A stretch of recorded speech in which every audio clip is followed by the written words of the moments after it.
طاجن البامية، ومش اي طاجن بامية، ده طاجن البامية على طريقة جدتي، يعني اعظم طاجن بامية في التاريخ. يلا نشوف هنعمله ازاي. حطيت حلة تسخن كويس، وبعدين نزلت بلحمة، اي لحمة تحبوها، سواء كان دوز او ضاني، بس مهم يكون فيها دهون. وكمان يفضل لو فيها عظم، البامية بتحب الدهون والعظم. بشوح اللحمة كده على نار عالية لحد ما تاخد اللون اللطيف اللي حضراتكم شايفينه. ببدأ انزل بحبهان ورق لورا واكمل تشويح، تاخد اللون البني دوت. ونخلي بالنا ان هي ما تتحرقش معانا. بنزل ببصلتين، واحدة ابيض وواحدة احمر. بحب اعمل ميكس ما بينهم علشان خاطر بيدي طعم حلو قوي. اديلهم تقليبة كده كمان. ودلوقتي بقى نبدأ ان احنا نضيف فصين 3 توم كده، وكمان معلقة من السكر، تقليبة كمان. هغطي عليهم وهسيبهم على نار هادية. اللحمة هتنزل ميتها هي والبصل، وبعد كده المية دي هتتبخر. هبدأ ان انا اشوحها للمرة التانية علشان اخد كل الكارملايز بتاع البصل مع اللحمة ومعلقة السكر اللي حطيناها. شايفين شكلها؟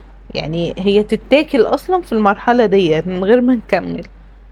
وانا بشوح اللحمة للمرة التانية مش هعلي النار عليها، خليها كده على نار هادية على ما اجهز الصوص.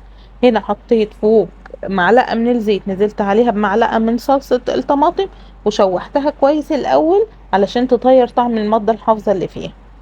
وبعد كده نزلت بحوالي 5 كوبايات من عصير الطماطم، والطماطم كانت فاتحة عشان كده حطيت صلصة طماطم جاهزة.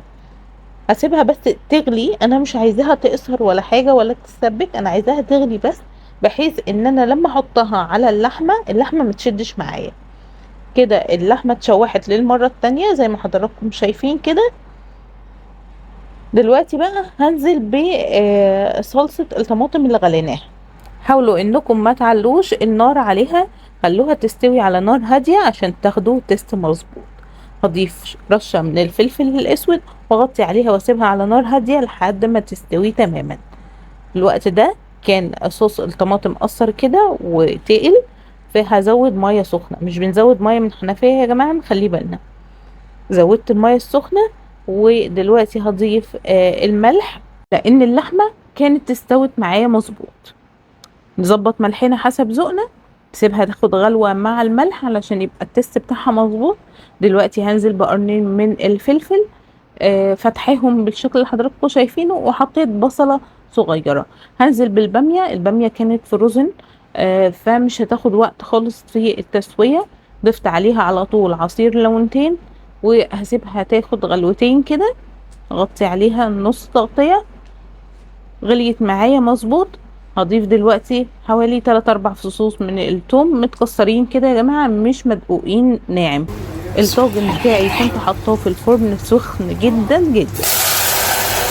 هاخد بقى البامية بعد ما طفيت عليها، انزل بيها في الطاجن والفرن شغال على اعلى درجة حرارة. ادخل الطاجن دوت، هياخد غلوة كده في الفرن وياخد الشمخة بتاعة الفرن. وبعد كده هشغل عليه الشواية عشان وشه ياخد شكل ولون لطيف جدا. وده الطاجن بتاعنا بعد ما طلع من الفرن، عظمة على عظمة. ممكن طبعا البامية تتاكل مع رز بشعرية، ممكن بعيش، وجنبها طبق سلطة ومخلل كده، خصوصا بقى لو بتنجان، يا سلام. بالنسبة لي بحب اكل البامية بالعيش، خصوصا لو باتت لتاني يوم. وانتوا كمان اكتبوا لي في الكومنتات، قولوا لي بتحبوا تاكلوا البامية ازاي. وكالعادة لو وصلتوا معايا لحد هنا بشكركم جدا، وبفكركم لو بتشوفوني لأول مرة ما تنسوش الاشتراك وتفعيل الجرس عشان يوصلكوا كل جديد. اشوفكم فيديو جديد على خير.